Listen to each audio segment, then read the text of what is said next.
other cheek. For Christmas, I just want a little peace. And if the fates should bless us with a moment of reprieve. క్రీస్తునందు ప్రియ దేవుని బిడ్డలారా, క్రీస్తు ప్రభునామం పేరిట మీ అందరికి వందనాలు నేను తెలియజేస్తా ఉన్నాను. అడ్వెంట్లోని 2వ ఆదివారం, ఈ ఆదివారపు శుభాకాంక్షలు ప్రభునామం పేరిట మీ అందరికీ తెలియజేస్తున్నాను. ఈరోజు మనం చదువుకున్నటువంటి వాక్య భాగాలకు మనం వెళితే, పత్రిక పాఠ్యభాగంగా రోమా పత్రిక 15వ అధ్యాయం 4 నుంచి 13 వచనాలు చదువుకున్నాం.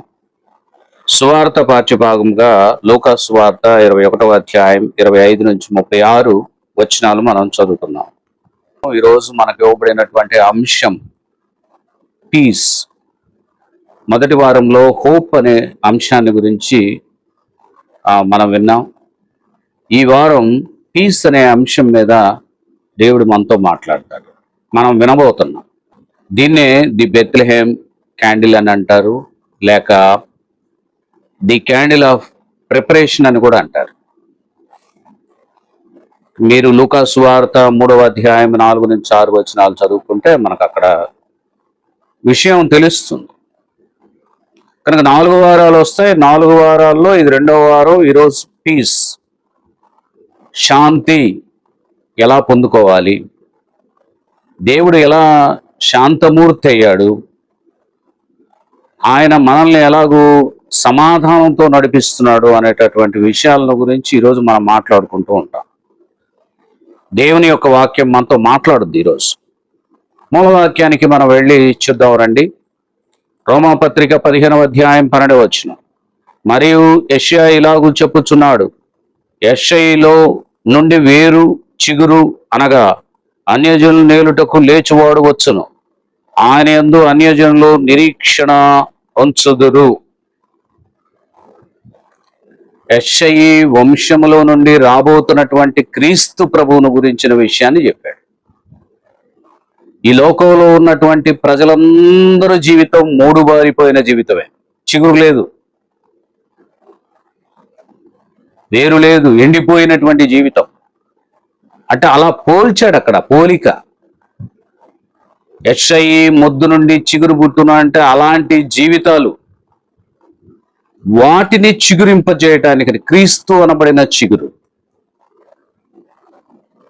ఆ విషయాన్ని ఇక్కడ మనకు జ్ఞాపకం చేసుకొచ్చాడు. అన్యజనులకు రక్షణ,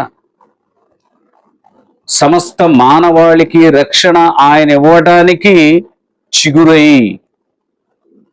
నీతి అనే చిగురును మొలిపించటానికి ఆయన వస్తున్నాడు అనే విషయాన్ని మనకి ఇక్కడ తెలియజేస్తున్నాడు. అందుకనే అన్యజనులు ఆయన యందు నిరీక్షణ ఉంచుతారు అనే విషయాన్ని కూడా ఇక్కడ చెప్పుకొచ్చాడు. చాలా గొప్ప విషయం అండి. జకరియా గ్రంథం 3వ అధ్యాయం 8వ వచనానికి వెళదాం రండి.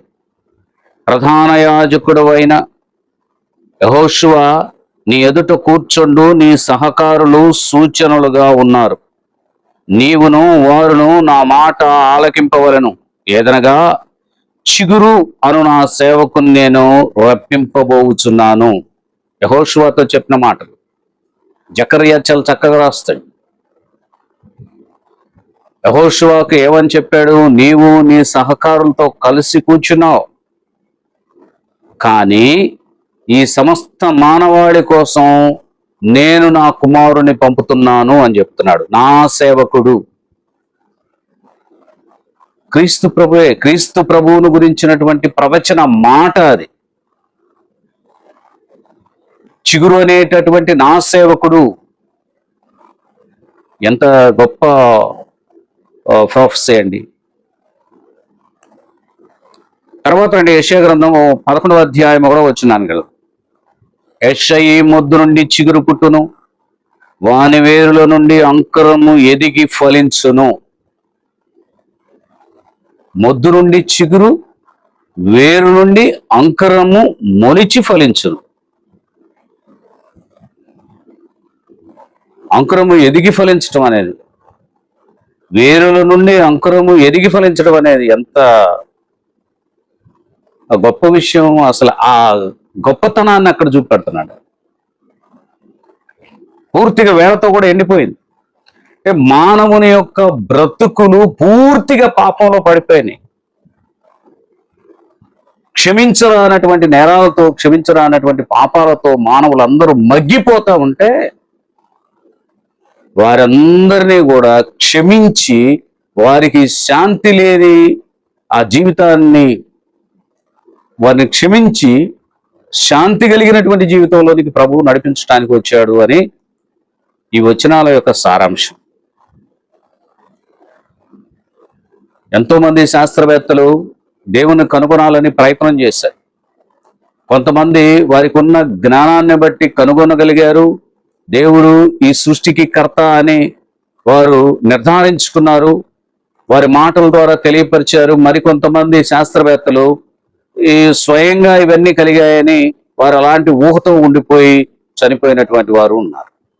అంటే ఆత్మజ్ఞానాన్ని సంపాదించుకున్న శాస్త్రవేత్తలు ఉన్నారు. ఆత్మీయ జ్ఞానము లేక ఈ లోక జ్ఞానంతోనే తమ జీవితాలను ముగించుకున్నటువంటి శాస్త్రవేత్తలు కూడా ఈ భూమి మీద ఎంతో మంది మనకున్నారు. నువ్వు శాస్త్రవేత్తమైనా, నువ్వు కూలీవైనా, నువ్వెవరైనా సరే రక్షణ పొందాలి. నీ ఆత్మకు ఒక సెక్యూరిటీ కావాలి. దేహమును విడిచిపోయినటువంటి ఆత్మ, వెళ్ళిపోయినటువంటి ఆత్మకి ఒక స్థలం కావాలి, భద్రత కావాలి. అది దేవుడు ఇవ్వాలి. ఆ భద్రత కోసమే నీతి చేయమని అడుగుతున్నాడు. ఇక్కడ అబద్ధాలు ఆడొద్దు, విశ్వాసంగా జీవించని చెప్తున్నాడు. అలాగే మంచిగా నువ్వు జీవించు, మంచి సాక్ష్యం కలిగి జీవించు అని చెప్తున్నాడు. అప్పుడు నీకు భద్రత కలుగుద్ది అంటున్నాడు. ఇక్కడ చేయాల్సిన ఘోరాలన్నీ నువ్వు చేసేస్తే నా రాజ్యంలో నీ ఆత్మకు భద్రత ఎలా కలుగుతుంది? కలగదు. నీ పాపాన్ని వదిలిన రోజే, నా రక్తంతో నువ్వు కడుక్కున్న రోజు మాత్రమే నీకు భద్రత కలుగుతుంది. ఆ సెక్యూరిటీ భూమి మీద ఉన్నటువంటి సెక్యూరిటీ లాంటిది కాదు.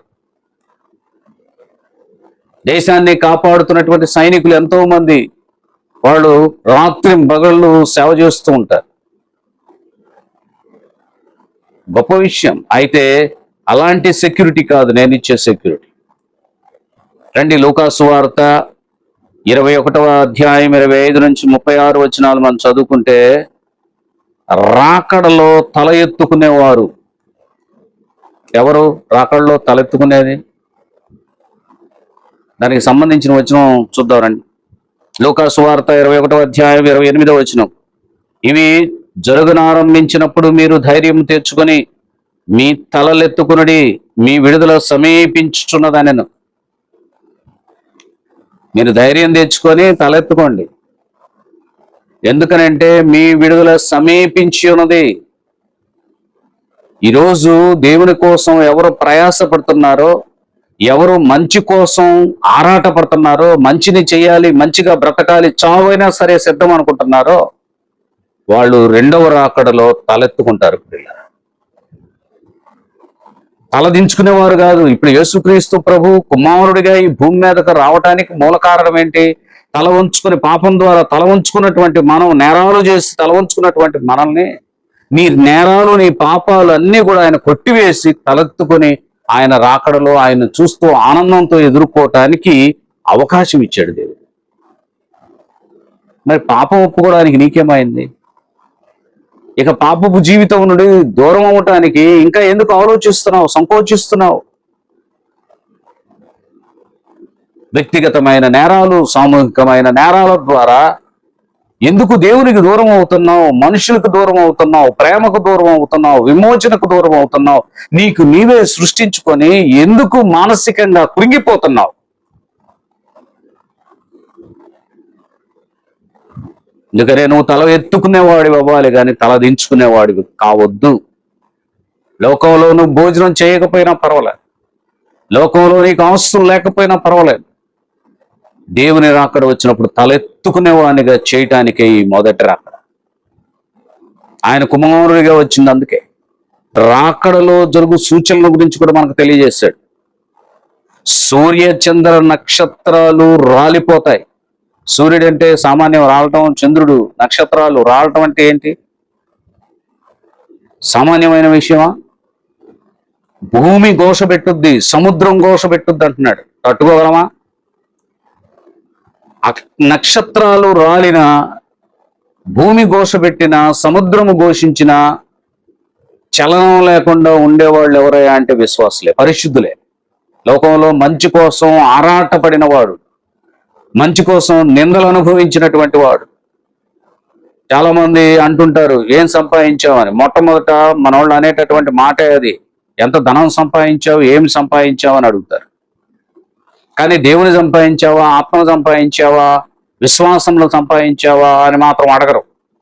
నేను వేరే వాళ్ళ గురించి చెప్పట్లా, క్రైస్తవుల గురించి చెప్తున్నాను. క్రిస్టియన్స్ లో చాలా మంది ఇలాంటి ఆలోచన కలిగి ఉన్నారు.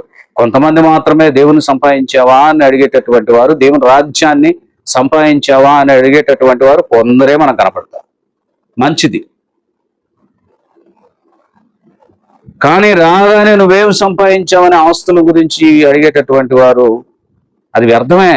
ఎందుకంటే ఆస్తులు అనేవి మనతో ఎల్లవేళలా రావు. మన మరణాంతరం మనతో వచ్చేవి ఏమీ లేవు, మంచి తప్ప, మంచి చెడులు తప్ప. సరే రండి.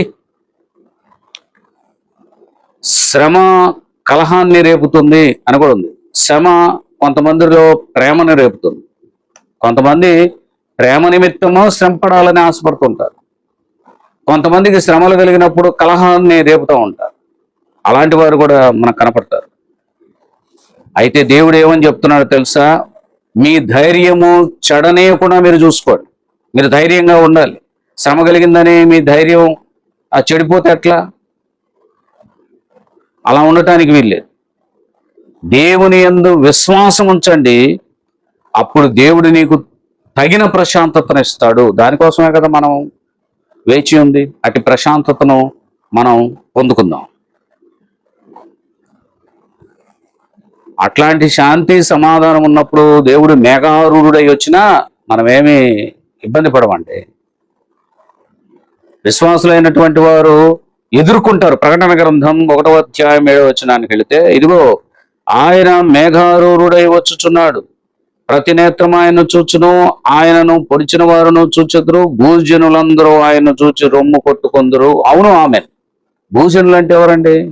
భూ సంబంధమైన కోరికలను నెరవేర్చుకొని దేవునితో ఏమాత్రం సంబంధం లేకుండా జీవించినటువంటి వారిని అందరినీ వారు లేచిన తర్వాత కూడా భూజనులనే మాట్లాడుతున్నాడు. శరీర ఆశలు, కోరికలు నెరవేర్చుకున్నటువంటి వారిని అందరినీ అట్లాగనే చెప్తున్నారు. వాళ్ళ ఆత్మ అయిన తర్వాత కూడా భూజనులు మీరంతా. వాళ్ళు రొమ్ము గుద్దుకొని ఏడుస్తున్నారంట. దేవుని యొక్క రాకడ వచ్చినప్పుడు, ఆయన మేఘారూఢుడై వస్తున్నప్పుడు ఆ ఉరుములు ఉరుముతుంటే, మెరుపులు మెరుస్తుంటే, శబ్దాలు కలుగుతుంటే భయం వేసి దాక్కుంటారంట, ఆందోళన చెందుతారంట, కేకలు వేస్తారంట, ఏడుస్తారంట. అలాంటి గుంపులో ఉండకూడదనే కదండి నిన్ను నన్ను అందరినీ పిలుస్తున్నాడు యేసుక్రీస్తు ప్రభు. లూకా సువార్త 21వ అధ్యాయం 27వ వచనం చదువుతాను రండి. అప్పుడు మనిషి కుమారుడు ప్రభావముతో మహామహిమతో మేఘారూఢుడై వచ్చుట చూతురు. ఆయన తప్పకుండా వస్తాడండి. అందరూ చూస్తారు, కానీ కొంతమంది తలెత్తుకొని చూస్తారు, కొంతమంది తల దించుకుంటారు చూడలేక. ఆ తల దించుకునే వాడివిగా నువ్వు ఉండకూడదు. ఈరోజు యేసుక్రీస్తు ప్రభు ఒక చెట్టును గురించి మాట్లాడుతున్నాడు, వేరు చేసి మాట్లాడుతున్నాడు. లూకా సువార్త 21వ అధ్యాయం 29వ వచనానికి వెళ్దామండి. మరియు ఆయన వారితో ఒక ఉపమానం చెప్పాను. అంజూరపు వృక్షమును సమస్త వృక్షములను చూడుడి. అంజూరపు వృక్షాన్ని మాత్రమే సపరేట్ చేశాడు. ఎందుకని తక్కినటువంటి వాటితో ఈ అంజూరపు చెట్టును కలపలేదు? అంజూరపు చెట్టును గురించినటువంటి చరిత్ర కూడా ఉందండి, అది తెలుసుకోవాలి మనం. ఈ ఉపమానంలో ఎందుకని అంజూరపు చెట్టును గురించే మాట్లాడాడు? దాని పేరెత్తే మాట్లాడాడు. కారణం ఏంటి? అంజూర వృక్షం స్పెషల్ అన్నమాట. ఇది ఏంటి ఈ అంజూర వృక్షం? రండి, దాని క్వాలిటీ ఏంటో చెప్తాడు ఆదికాండంలో. ఆదికాండం 2వ అధ్యాయం 9వ వచనం. మరియు దేవుడైన యెహోవా చూపునకు రమ్యమైనదియు ఆహారమునకు మంచిదియునైన ప్రతి వృక్షమును ఆ తోట మధ్య జీవవృక్షమును మంచి చెడ్డల తెలివినిచ్చు వృక్షమును నేల నుండి మొలిపించాను. 17వ వచనం. అయితే మంచి చెడ్డల తెలివినిచ్చు వృక్ష ఫలమును తినకూడదు, నీవు వాటిని తినుదినమున నిశ్చయముగా చచ్చదవని నరునికి ఆజ్ఞాపించాను. మంచి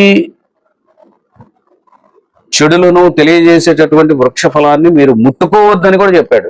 తినొద్దు, ముట్టుకోవద్దు. అసలు మీరు గనక అవి తినడం ప్రారంభించారంటే ఇక మీ శరీరం ఏమవుద్దంటే మరణానికి రోజు రోజుకి కౌంట్ డౌన్ అంటాం. Count down.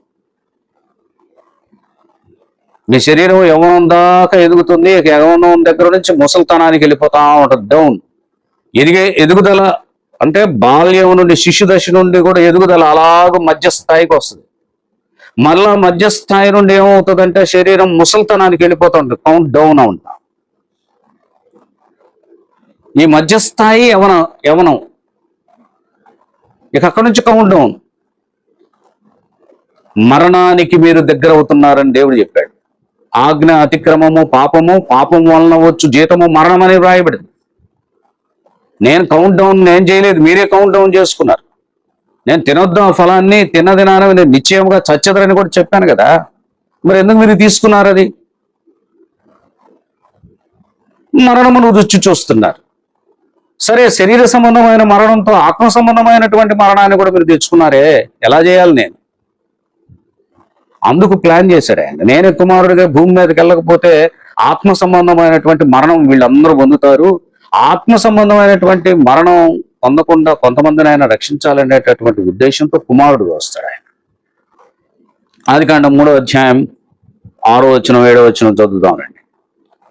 స్త్రీ ఆ వృక్షం ఆహారమునకు మంచిదియు, కన్నులకు అందమైనదియు, వివేకమిచ్చు రమ్యమైనదియు ఉండుట చూచినప్పుడు ఆమె దాని ఫలములలో కొన్ని తీసుకొని తిని తనతో పాటు తన భర్తకును ఇచ్చెను. అతడు కూడా తినెను. అప్పుడు వారి కన్నులు తెరవబడెను. వారు తాము దిగంబరులమని తెలుసుకొని అంజూరపు ఆకులు కుట్టి తమకు కచ్చడములు చేసుకొని. ఎంత వివరంగా ఉంది బైబిల్లో. ఇది ఏ చెట్టు ఫలం వారు తిన్నారు అనడానికి ఆధారం ఇదే. 27వ వచనమే ఆధారం. తీయ పులపులుగా ఉండేటటువంటి ఫ్రూట్స్ కూడా ఉన్నాయి, చాలా ఉన్నాయి. వెలక్కాయ అని మనం అంటాం, చింతకాయ. కానీ అంజురపు స్వీట్నెస్ వేరు. తీయగా పుల్లగా ఉండటం ఆ టేస్ట్కి లోనైపోయింది. ఏమో తిన్నది కాక ఆకులు ఇంకా ఏ చెట్టు ఆకులు కోసుకుంటుంది? ఆ అంజూరపు ఆకులే పెద్ద ఆకులు. అప్పట్లో అంజూరపు చెట్టు ఆ ఫ్రూట్ పెద్దగా ఉండేది.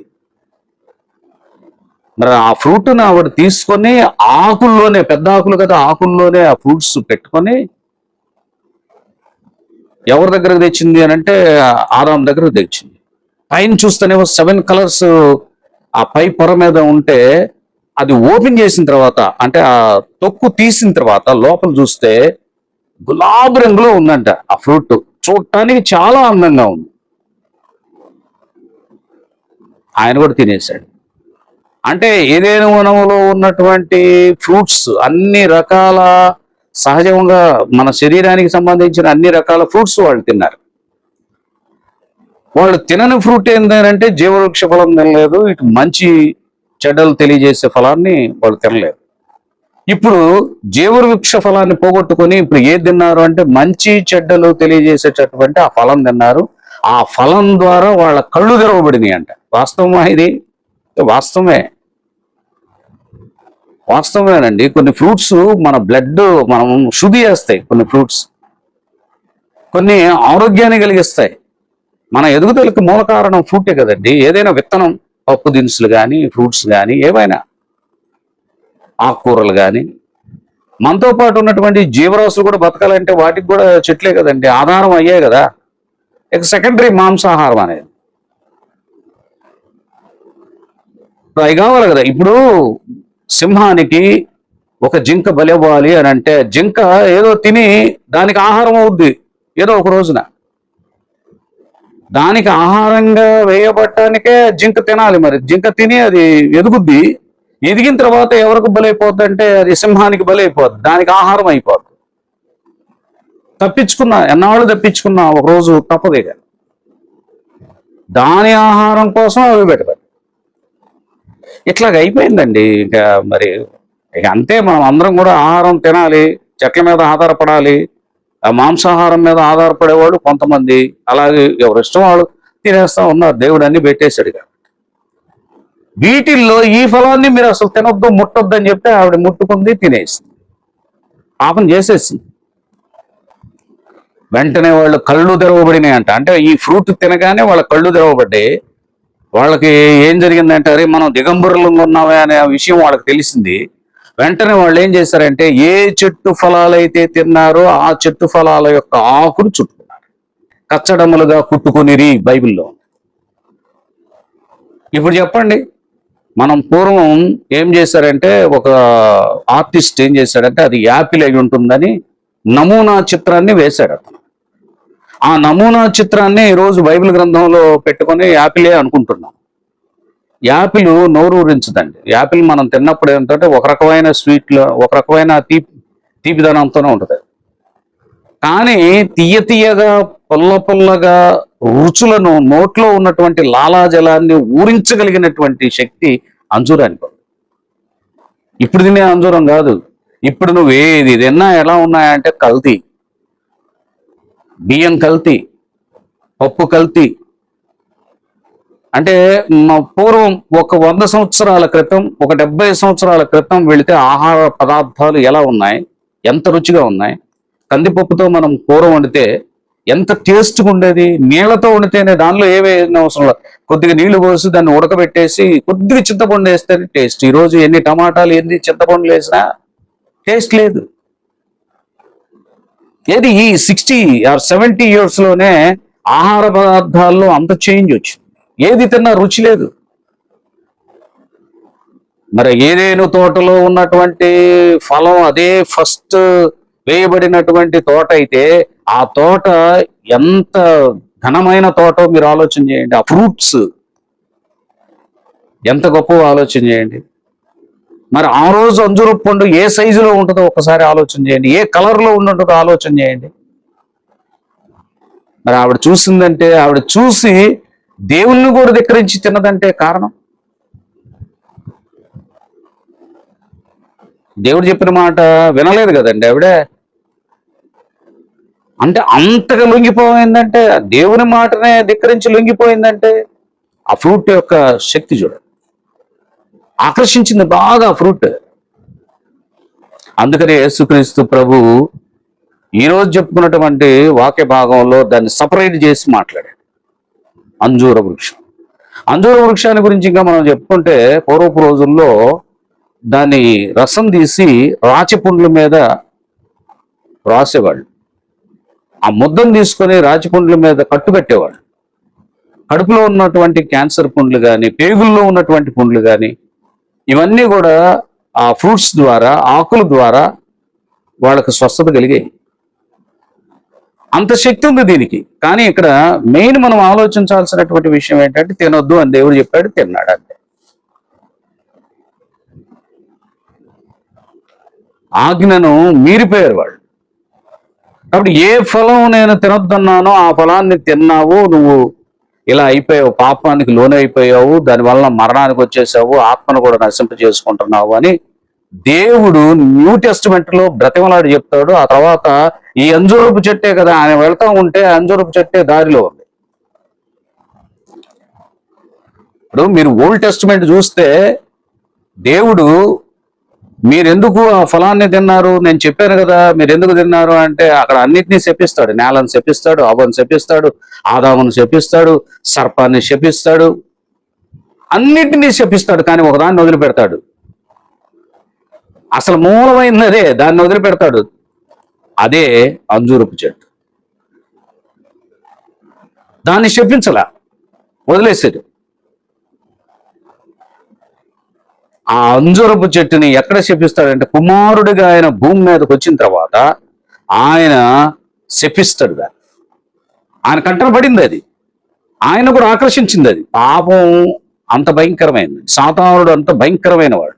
యేసుక్రీస్తు ప్రభు 40 దినాలు ఉపవాసం ఉంటే వెంటనే సాతానుడు వచ్చి నువ్వు దేవుని కుమారుడు అయితే అని చెప్తాడు. అటు బాగా ఆకర్షిస్తాడండి. ఈ ఆకర్షణ అనే విధానాన్ని శపిస్తాడు పోయి అక్కడ. అది సూచన అక్కడ మీరు గమనించు. నువ్వు పాపానికి ఆకర్షించబడ్డావు, నువ్వు చెడుకి ఆకర్షించబడ్డావు. ఆ చెడుని, ఆ పాపాన్ని శపిస్తాడు అక్కడ. నందూరపు చెట్టు దగ్గరికి వెళితే అది కాపు కాలం కాదు, కానీ దూరం నుంచి చూస్తూ ఉంటే యేసుక్రీస్తు ప్రభుకి ఎట్లున్నాయంటే కాయలు కాసినట్టుగా ఉన్నాయి. ఆకలి కొని ఏం పోయినట్టుగా యేసుక్రీస్తు ప్రభు అక్కడికి వెళ్ళాడు. ఏమేమో కోసుకొని తినడానికి వెళ్ళింది. యేసుక్రీస్తు ప్రభు ఆత్మలను రక్షించటం కోసం ఆత్మల ఆకలి కలిగి ఆయన అక్కడికి వెళ్ళి ఆ చెట్టును శపించాడు. మీరు ఎక్కడైనా చూడండి, ఎవరిని శపించలే ఆయన. సిలువ వేసే వాళ్ళని కూడా ఆయన కొరడాలతో కొడుతున్నప్పుడు కూడా ఏం మాట్లాడాలి, ఉమ్మేసినా మాట్లాడాల, చెంపక పెట్టి కొట్టినా మాట్లాడాల, దూషించినా మాట్లాడాల. శపించింది ఎక్కడయ్యా అంటే ఈ అంజూరపు చెట్టునే శపిస్తాడు. కారణం చూచుటకు రమ్యముగా ఉన్నది కనుక, ఆకర్షించింది కనుకనే ఆయన శపించినట్టుగా మనకు కనపడుతుంది. చూడండి, అక్కడికి వెళ్ళిన తర్వాత దారిలో ఈ అంజూరపు చెట్టు ఎదురైతే కనపడితే వెళ్ళి నీ నుంచే కదా నా పిల్లలు ఎట్టయింది అని దాన్ని శపించి, ఆ విత్తనం అనమాట. అంటే ఏదైనా వనంలో మొట్టమొదటి అంజూరపు చెట్టు ఏదైతే ఉందో దాని విత్తనంలో ఒక విత్తనం ఆ చెట్టు అయితే కొన్ని వేల సంవత్సరాల నుంచి ఆ చెట్టు అలాగుంటే దాన్ని శపించాడు యేసుక్రీస్తు ప్రభు. అంత చరిత్ర ఉంది ఇందులో. ఈ చరిత్ర తెలుసుకోవాలి మనం. ఆ చెట్టుతోనే అంటాడు, ఇప్పుడు ఏదేని వనంలో నుండి వెళ్ళినటువంటి విత్తనాలు అన్నీ, ఈ లోకంలో ఉన్నటువంటి చెట్లన్నీ దేశాల్లో ఎన్నో నేలలు ఉన్నాయి, ఆ నేలల్లో ఫలిస్తున్నటువంటివి అన్నీ కూడా ఈ విత్తనాలేగా అన్ని చోట్లకు వెళ్ళిపోయింది. ఏదైనా తోటలో అన్ని రకాల చెట్లు ఉన్నాయి, వాటి నుంచి వచ్చినటువంటి సీడ్సే కదా పక్కలకు వెళ్ళి అవన్నీ కూడా మరి విస్తరించినాయి. అవి ఫ్రూట్స్ మనం తింటున్నాం. అట్లాగే ఈ విత్తనాలలో అంటే అవ్వమ్మ ఏ విత్తనాలు అయితే ఆవిడ తిందో ఆ విత్తనాల్లో కొన్ని నేల మీద పడి అవి ఫలిస్తే వాటి వలన వచ్చినటువంటి అవ్వమ్మ తిని, ఇప్పుడు మనం మామిడికాయ తింటామండి, ఆ విత్తనాన్ని చీకి ఏం చేస్తామో బయటపడేస్తాం, అది మళ్ళీ ఫలిస్తుంది. ఇప్పుడు తోటలో ఉన్నటువంటి చెట్లకు కాసే పళ్ళన్నీ మనం కొన్ని రాలిపోతాయి, కొన్ని రాలిపోయి స్వయంగా అవి మొలుస్తూ ఉంటాయి, కొన్ని నాటబడతాయి మొలుస్తాయి, కొన్ని తిని పడేస్తూ ఉంటాం. దీని సహజమైనటువంటి హిస్టరీకి మనం వెళ్ళి మనం లోతుగా పరిశీలన చేసి అధ్యయనం చేసి చూస్తే ఏదేని వనంలో ఏ ఫ్రూట్ అయితే అవ్వమ్మ తిని ఆ విత్తనాలను తిని ఎంగిలి చేసినటువంటి ఆ విత్తనాలను ఎక్కడైతే ఆవిడ పడేసిందో, ఆమె నోటి ఎంగిలి తగిలిన ఆ విత్తనాల్లో ఒక విత్తనం ఎక్కడ ఫలించి కొన్ని వేల సంవత్సరాలు అక్కడ ఉంది. ఆ విత్తనాలే మరలా మీరు నోవాహు జలప్రళయం అప్పుడు అన్ని స్మాష్ అన్ని కూడా ఏమవుతాయంటే నీళ్ళు వచ్చి జలప్రళయం అప్పుడు వాటన్నిటినీ చెట్లు విత్తనాలు మొత్తం కూడా సమస్తం భూమి మొత్తం తుడుచుకుపోతుంది, ఫ్రెష్ అయిపోతుంది.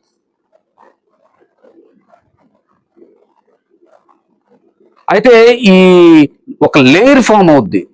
ఈ జలప్రళయంలో ఏమవుతుందంటే ఒక లేయర్ ఫామ్ అవుద్ది, మట్టి. ఆ మట్టిలో ఉండిపోయినటువంటి చెట్లు కొమ్మలు కానివ్వండి, ఈ విత్తనాలు కానివ్వండి, నేల ఎండిన తర్వాత నేలలో నుండి మరలా మొలకెత్తేటట్టుగా, స్వయంగానే మొలకెత్తేటట్టుగా దేవుడు చేశాడు ఆ విత్తనాలు. కనుక అలా మొలకెత్తినటువంటిదే అక్కడ ఈ మళ్ళా తిరిగి ఇవన్నీ కూడా మొలకెత్తుతాయి, చెట్లన్నీ కూడా అవన్నీ కూడా స్వయంగా మొలకెత్తుతాయి, విత్తనాలు కొమ్మలు వాటి వలన. మీరు చూడండి, ఒలివాకు అంత ఇదే అయిపోయినప్పటికి కూడా నోవాహు ఓడ కిటికీ తెరిచి ఒక పక్షిని పంపించినప్పుడు ఒలివాకు తుంచుకొని వస్తుంది. చిగురించిన ఒలివాకు అన్ని రోజులు నీళ్లు ఉన్నప్పటికీ కూడా ఆ కొమ్మలు మళ్ళా చిగురించినాయి, ఆ విత్తనాలు మరలా మొలకెత్తినాయి. చూసారా? అదే ఆ వృక్ష ఫలాలు ఏదైతే ఆవిడ తిని పడేసిందో. సహజంగా అంజూరపు మొక్కలు వేరు వేరు విత్తనాలు వేరు. ఎవరైతే ఆవిడ తిని పడవేసినటువంటి విత్తనాలు, ఆ విత్తనాలే పిల్లలై ఇప్పుడు అది ఒక వృక్షం అవుతుంది. దాని ద్వారా కొన్ని విత్తనాలు, కొన్ని ఫ్రూట్స్ వస్తాయి, మళ్ళీ ఆ విత్తనాలు అవుతాయి. ఇంకా దానికి ఎన్నో ఫ్రూట్స్ ఉన్నాయి. అంటే అది సంవత్సరం కాస్తూనే ఉంటుంది కదా అంజూరపు చెట్టు. అయితే ఈవిడ తినినటువంటి ఫలాలు, అందుకనే ఆయన వెళ్ళి చెట్టుని శపిస్తాడు. ఆయన మాత్రమే తెలుసు అది, మనం గుర్తించలేము. ఎందుకంటే సమస్తమును సృజించిన సృష్టికర్త ఆయన ఎందుకు చూడండి, ఎంత చరిత్ర ఉంది, బ్యాక్గ్రౌండ్ హిస్టరీ ఎంత ఉంది. ఆయన వెళ్ళి దాన్ని శపించడానికి మూల కారణం. రండి, మార్కు సువార్త 11వ అధ్యాయం 12-13. మరునాడు వారు బేతనియా నుండి వెళ్ళుచుండగా ఆయన ఆకలిగొని ఆకులు గల ఒక అంజూరపు చెట్టును దూరం నుండి చూచి దాని మీద ఏమైనాను దొరుకునేమో అని వచ్చెను. దాని యొద్దకు వచ్చి చూడగా ఆకులు తప్ప మరేమీ కనబడలేదు, ఎలయనగా అది అంజూరపు పండ్లు కాలము కాదు. మార్కు సువార్త 11వ అధ్యాయం 14. అందుకు ఆయన, ఇక మీదట ఎన్నటికి నీ పండ్లు ఎవరునూ తినకుందురుగాక అని చెప్పెను. ఇది ఆయన శిష్యులు వినిరి. శిష్యులు వింటూ ఉండగానే చెప్పేశాడు. మార్కు సువార్త 11వ అధ్యాయం 20-21 వరకు. ప్రొద్దున వారు మార్గమున పోచుండగా ఆ అంజూరపు చెట్టు వేళ్లు మొదలుకొని ఎండి ఉండుట చూచిరి. అప్పుడు పేతురు ఆ సంగతి జ్ఞాపకమునకు తెచ్చుకొని, బోధకుడా, ఇదిగో నీవు శపించిన అంజూరపు చెట్టు ఎండిపోయినని ఆయనతో చెప్పాను. ఎంత కోపం వచ్చిందండి. శిష్యులు చెప్పేస్తారు, అయ్యా వేరులతో సహా ఎండిపోయింది. పాపానికి ఆకర్షించబడద్దు, అది నిన్ను శపిస్తుంది. పాపాన్ని నువ్వు గనక పొందుకుంటే అది నిన్ను శపిస్తుంది. కానీ ఆ శాపము నుండి విడుదల పొందించడానికి యేసుక్రీస్తు ప్రభు వచ్చాడు. కాబట్టి కాలాన్ని గుర్తించండి. మనుషులందరూ వసంతకాలం వచ్చినప్పుడు గుర్తుపెట్టుకుంటారు చిగురు వస్తుందని. ఆ చిగురును చూసైనా వసంతకాలం వచ్చింది అనుకుంటారు. వసంతకాలాన్ని గుర్తుపట్టి చిగురు వస్తుందని చెప్తారు. కాలాన్ని గుర్తించేటటువంటి వాళ్ళు ఉన్నారు. అట్లాగే దేవుని యొక్క రాకడ సమీపమై ఉన్నదని గుర్తించాలి. ఆకాశము భూమి గతించినను దేవుని మాటలు అసలు గతించవు. ఇవన్నీ గతించిపోయినా దేవుని మాటలు నిలిచే ఉంటాయి, జీవవాక్కులై. అకస్మాత్తుగా వచ్చేటటువంటి సమయంలో శాంతిని పొందేవాళ్ళు, ఆనందాన్ని పొందేవాళ్ళు ఎవరయ్యా అంటే విశ్వాసులు, పరిశుద్ధులైనటువంటి వారు, తిండి వలన మొత్తులై ఉండేటటువంటి వారు, ఒక ఐహిక విచారణ చేత ఉండేటటువంటి వారు, మందమతులై ఉండేటటువంటి వారు, వీళ్ళందరూ కూడా దేవుని ఎదుట నిలబడలేరు. దేవుని ఎదుట నిలబడటానికి నిరంతరం ప్రార్థన చేసేటటువంటి వారు మాత్రమే దేవుని ఎదుట నిలబడగలుగుతారు. వారు దేవుణ్ణి ఎదుర్కోగలుగుతారు, ఆనందంగా దేవునితో నడుస్తారు. మార్కు సువార్త 13వ అధ్యాయం 35-36 వచనాలు చూద్దాం.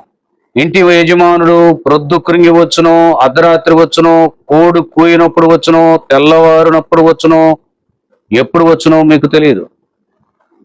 ఆయన అకస్మాత్తుగా వచ్చి నీవు నిద్రపోచుండుట చూచునేమో, కనుక మీరు మెలకువగా నుండుడి. దేవుడు చెప్పిన మాట ఏంటి తెలిసిన? ఏ సమయం నేను వస్తానో తెలియదు కాబట్టి మెలకువగా ఉండి ప్రార్థన చేయండి. అప్పుడు నువ్వు తలెత్తుకొని నా రాకడలో నన్ను చూస్తావు. ఏడ్చేవాళ్ళు తల దుంచుకొని ఉండవు, నన్ను చూసి ఆనందిస్తావు. ఇక రెండవది, రోమాపత్రిక 15వ అధ్యాయం 4వ వచనం నుంచి 13వ వచనం వరకు చదువుకుందాం. రాకడలో మహదానందం పొందేవారై ఉండండి. మనం మహదానందం పొందాలి, ఆనందాన్ని పొందాలి. దానికి సంబంధించిన వచనం చూద్దామండి. రోమపత్రిక 15వ అధ్యాయం 13వ వచనంలో, కాగా మీరు పరిశుద్ధాత్మ శక్తి పొంది విస్తారముగా నిరీక్షణ గలవారొకటకు నిరీక్షణ కర్తయగు దేవుడు విశ్వాసము ద్వారా సమస్తానందముతోనూ సమాధానముతోనూ మిమ్మును నింపునుగాక. మీకు కావాలా సమస్తానందం? కావాలి అనంటే, దాన్ని నింపుకోవాలి అనంటే, ఈ మహదానందంతో తృప్తి చెందాలి అనంటే మీరు ప్రభువును వెంబడించాలి, ఓర్పు కలిగి ఉండాలి. ఇక్కడ కొన్ని మాటలు చెప్పాడు. ఆయన కోసం ఎదురు చూసే మనస్తత్వం మీకు కావాలి, అన్యజనులను చేర్చుకునే మనస్తత్వం కావాలి, అలాగే ఇతరులను కనికరించే మనస్తత్వం కావాలి. ఇలాంటివన్నీ కూడా మీలో ఉంటే, ఓర్పు, ప్రేమ, కనికరము, దయ, ఇవన్నీ మీలో ఉంటే మీరు మహదానందాన్ని అనుభవిస్తారు. ఈ లోకంలో మీకు ఎన్నో శ్రమలు వచ్చినాయి, ఎన్నో బాధలు వచ్చినాయి, అయినప్పటికీ కూడా రాబో దినముల్లో మీ ఆత్మ ఆనందిస్తుంది అని చెప్తున్నాడు పిల్లలు. రోమాపత్రిక 5వ అధ్యాయం 3వ వచనానికి వెళ్దాం. అంతేకాదు శ్రమ ఓర్పును, ఓర్పు పరీక్షను, పరీక్ష నిరీక్షణను కలుగజేయనని ఎరిగి 12వ వచనం. నిరీక్షణ గలవారై సంతోషించుచు శ్రమయందు ఓర్పు గలవారై ప్రార్థన యందు పట్టుదల కలిగి ఉండుడి. శ్రమలో ఓర్పు ఉండాలి, పరీక్షల్లో కూడా సహించుకునేటటువంటి ఆ తత్వం ఉండాలి, ప్రార్థనలో పట్టుదల ఉండాలి. అలాంటి పట్టుదల కలిగి ఉన్నప్పుడు తప్పకుండా మనం గెలుస్తాం. ఓడిపోం. మనం నిజమైన శాంతి ఎట్లాంటిదో రుచి చూస్తాం. కనుక అట్టి శాంతిని పొందటానికి మీరందరూ కూడా సిద్ధపడండి. దేవుని రాకడ ఎంతో దూరం లేదు, చాలా దగ్గరగా వచ్చింది. కాబట్టి మనం అందరం ఆ రాకడలో ఎదుర్కొందాం. ఆనందంతో, ఆనంద గీతాలతో ఆయన రాకడలో సంతోషంగా ఆయనతోటి వెళదాం. సిద్ధపడండి. దేవుడు మిమ్మల్ని దీవించును గాక. ఆమేన్.